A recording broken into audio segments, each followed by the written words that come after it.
And God said, Behold, I have given you every herb-bearing seed. To you it shall be for food. Genesis 1:29.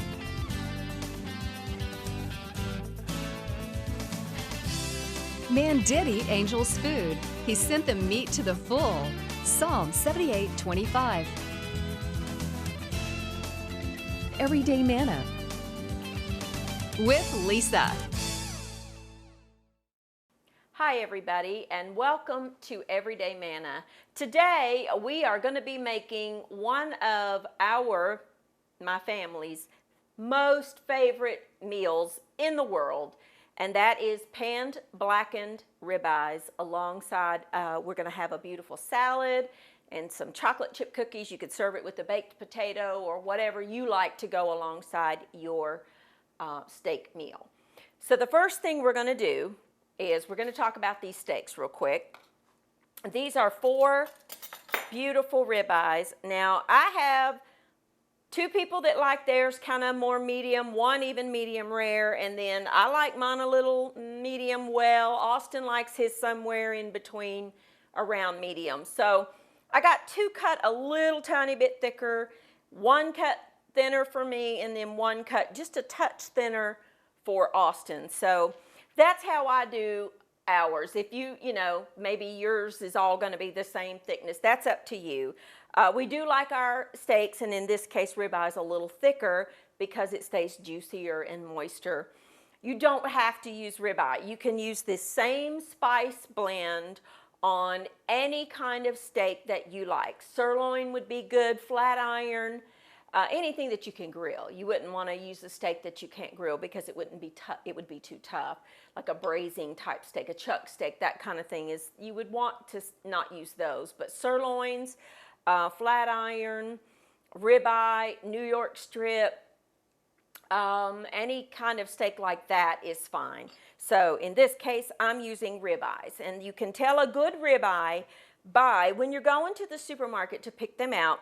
You want to see, you don't want huge pockets of fat, but ribeyes have fat like this right here. You're going to have some pockets of fat. However, you want to see the marbling like that throughout the eye of the ribeye. That will give you a juicy steak. Now, I make my own homemade blackening season. And you want to do this about probably an hour or so before you're getting ready to cook them, if you can. I mean, 5 minutes is better than nothing. If you can put the spice mixture on ahead of time, it's even better. I'm going to start out. I've just got a little bowl here, a little disposable bowl. I'm going to use 2 tablespoons of just regular paprika, sweet paprika. Don't use hot paprika. The reason being, and if you do what I do, that's okay. You can salvage it. I'll get some more, and I'll get that up in just a second.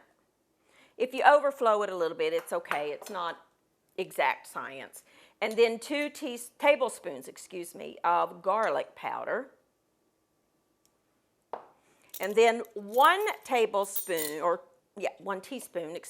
of salt. 1 teaspoon of pepper. 1 teaspoon of dried thyme. 1 teaspoon of ground pepper. In this case, it's cayenne.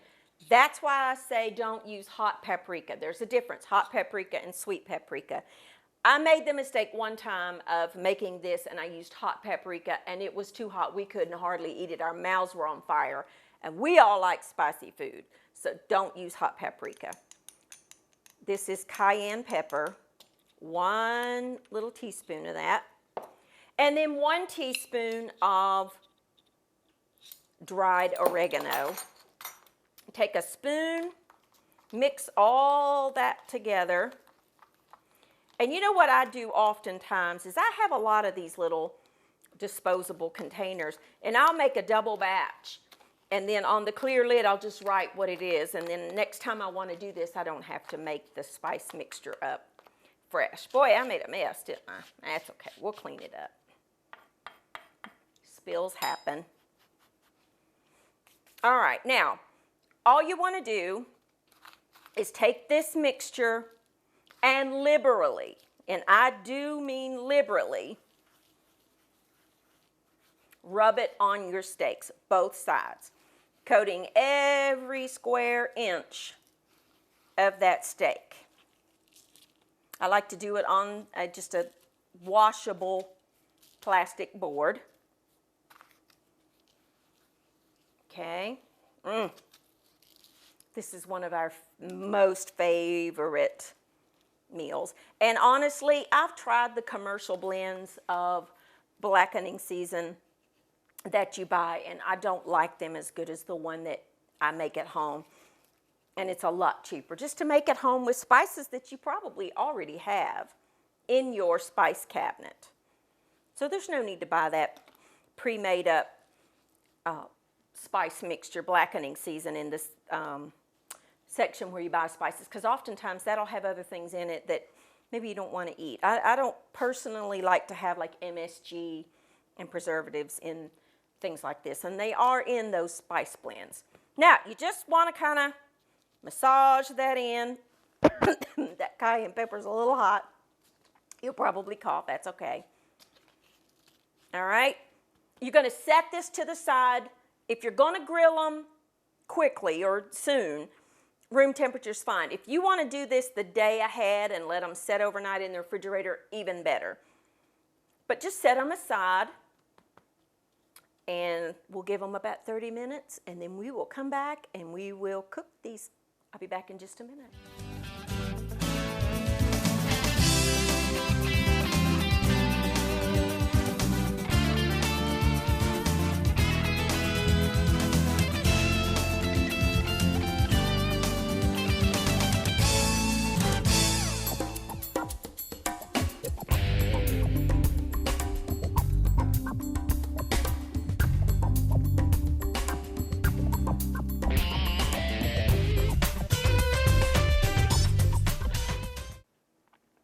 All right, now while our steaks are resting, we are going to be making some chocolate chip cookies to go for dessert. Now, I'm taking a shortcut. I'm going to use one box, yellow cake mix, boxed cake mix, because think about it.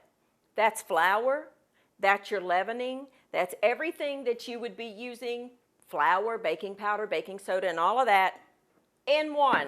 Makes it life much simpler, but I'm going to add some flavoring to it. I've got some brown sugar. I have 1 egg that I'm going to lightly beat before I add it. Couldn't be easier. Really could not be easier. And then some neutral flavored oil. I'm using vegetable oil. And then I'm just going to use my mixer to kind of mix this up. Now, obviously, we are not making a cake. We're making cookies. So it's going to be a thicker batter. That's okay. It's what you want. And then I'm going to add my chocolate chips. I'm using little mini chocolate chips, but you could use any kind you wanted. Just stir those in with your mixer. He escaped. Let's put him back in. Okay, and that's it. All right, I like to just go around it once with my little spatula thing, just to make sure that all of that is incorporated. Let's get that out of the way. Now, I have a lined baking sheet lined with parchment paper, and we're going to take this dough, and I'm using 2 spoons the same size, and we're just going to put this on the baking sheet. If you want to add some nuts, you can. I think my boys just prefer without nuts, so I don't add them if I'm making it for them. You could also take your hand, spoon it into your hand. Either way, I'm just trying to show you options. You don't want to spread them out because they're going to spread out in the oven, 375 degrees, for about 15 minutes or so.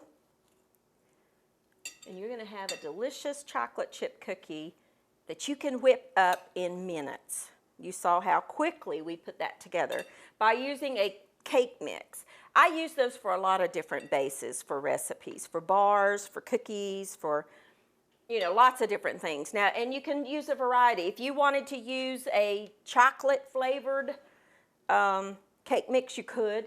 You could use any flavor you like. French vanilla would be good. Whatever you wanted is fine. You may need to do this in 2 batches because you don't want to crowd your cookies. Or do 2 sheet pans, whatever you want to do. You want to space them, I don't know, a couple of inches or so apart. Okay. This one will hold 12, this sheet pan. I've got enough to do another 12, so we'll bake these and then we'll make another tray. I'm smelling the garlic off of my steaks that are rusting over there. Oh, they smell so good. Okay, 375 degrees for about 15 minutes.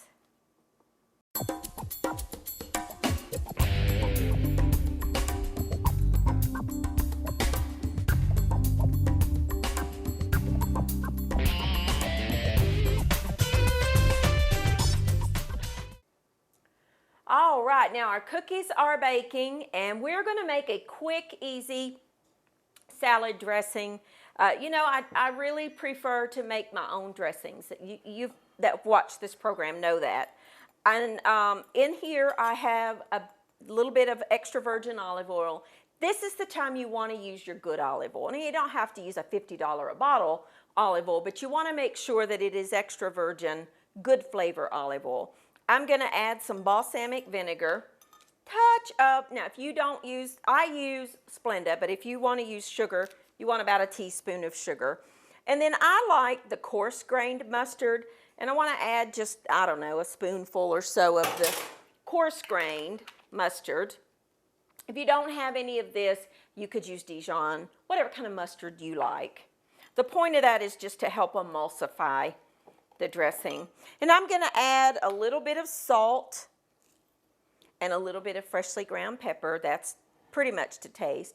I'm going to add some fresh basil that I'm going to just chop up fairly fine. All right. And some flat leaf parsley. If you don't have these 2 ingredients, it's okay. They do add a lot of good flavor to it, but if you don't have them, don't worry about it. Just chop them up. You know how we chop, one end on the board.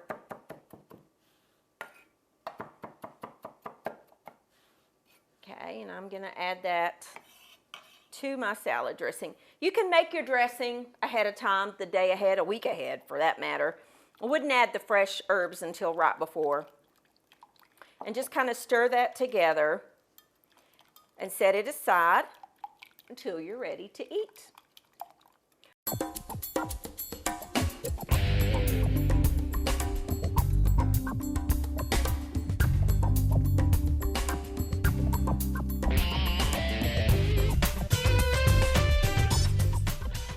Okay, now it's time to cook the steaks. Now, if you have a grill outside and you want to grill them outside, by all means do it. But for the purposes of this program, we're actually going to cook them inside.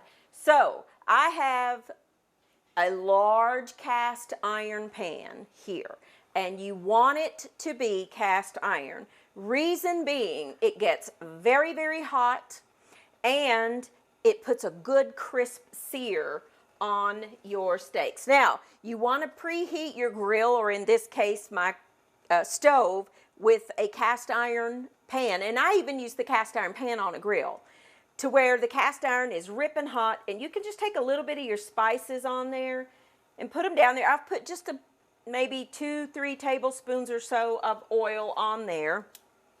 I am going to use a splatter guard in just a minute, and I'm going to put my steaks on my pan.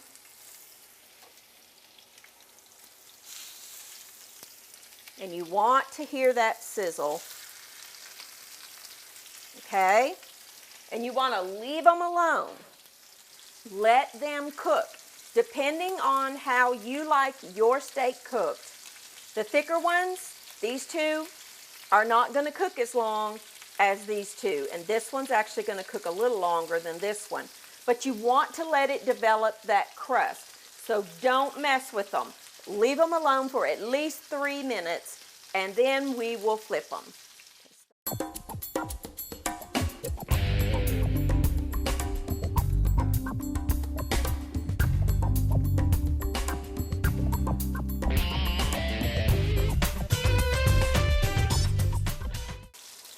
Alrighty, now it's been about 3 minutes, and we are going to turn them over. And you see that beautiful crust starting to develop?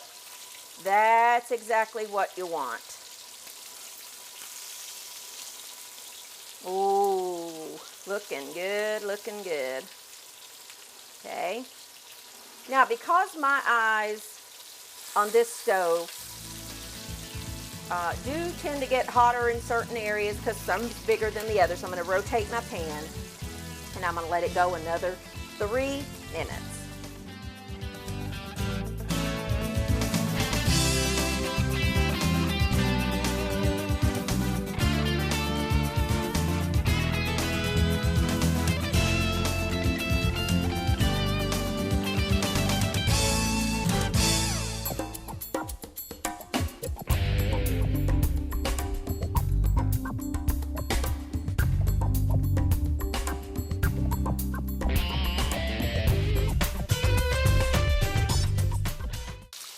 All right, now if you are unsure of your temperature by feel on a steak, it's a good idea to invest in a meat thermometer. So what you will want to do is get your steak up, and you will want to go into the center of the steak and check your temperature. This one is at 140, which is perfect for medium. So I'm going to take that one off, and I'm going to guess this one is about done.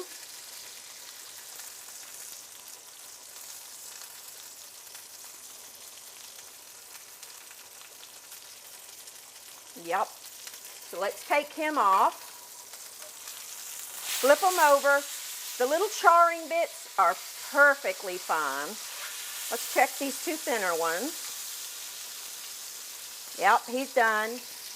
He's thinner, so he's about medium well. And this one is at 166, and he's done. So our steaks are done. That pan is screaming hot, so don't touch it. Be back in a minute.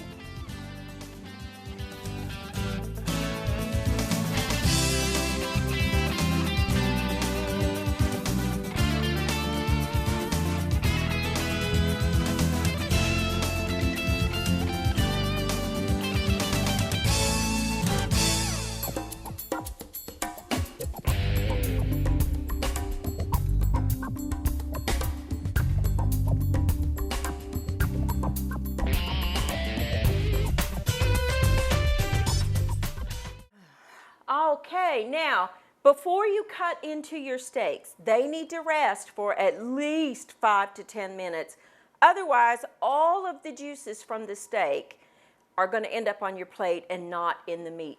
Any meat, it doesn't matter what kind it is, needs a few minutes after you've cooked it to let the juices just reabsorb back into the actual meat fibers. So let it rest before you cut into it. Our cookies are done. As you can see, they're ready to go. They're still a tad bit warm, but that's perfect, actually. I like my cookies to be a little warm. You could serve those on their own. You could serve them with some ice cream, whatever you like. There's our chocolate chip cookies that we made with a cake mix, a white cake mix with some brown sugar, an egg, some oil, and some chocolate chips. And mixed it all together and baked it at 375 degrees for about 15 minutes or so. Our salad dressing that we made, you can just use any kind of salad mix that you like. You have a blend here that has some romaine. It's the Italian salad blend. And I added just some little coined up radishes because I like radishes. You could add red pepper, you could add cucumbers, you could add some olives, some Kalamata olives would be delicious with that.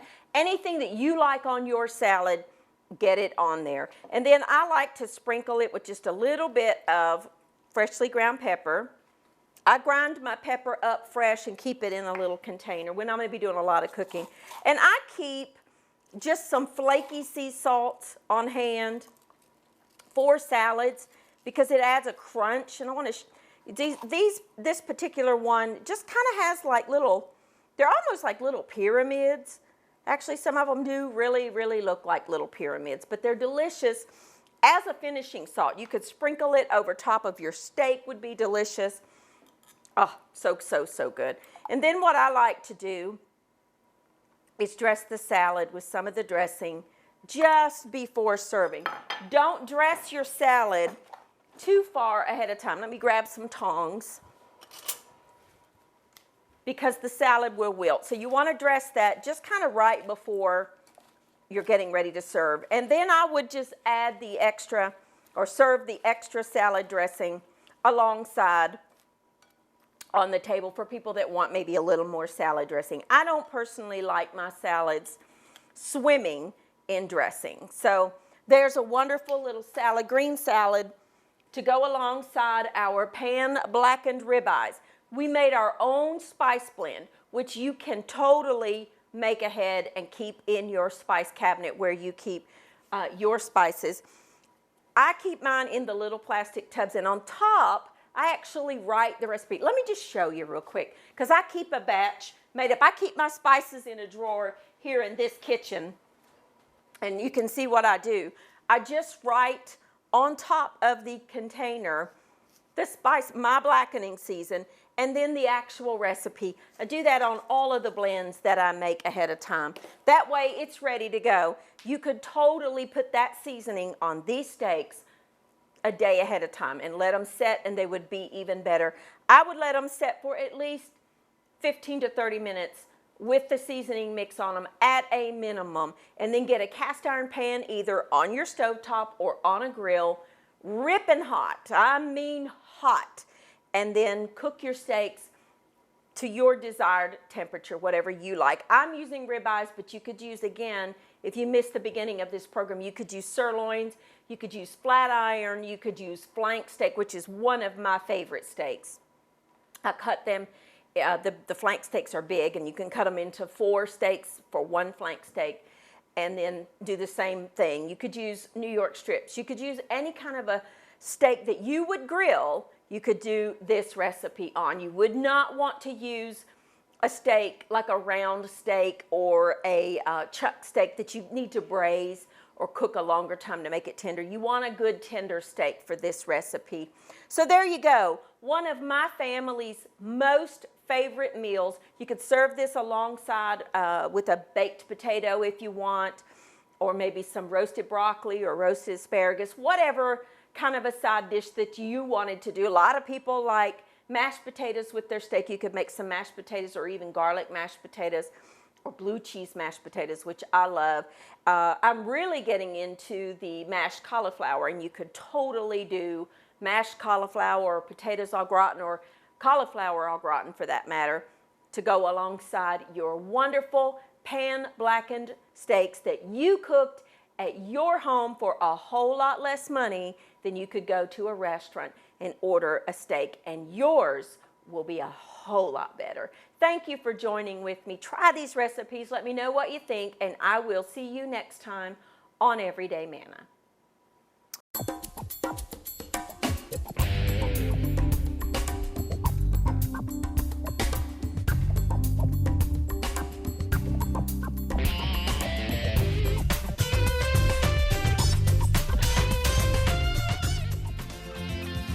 Thank you for watching Everyday Manna with Lisa. This program is made possible by viewers like you. Your support is continually needed to keep Christian programming on the air.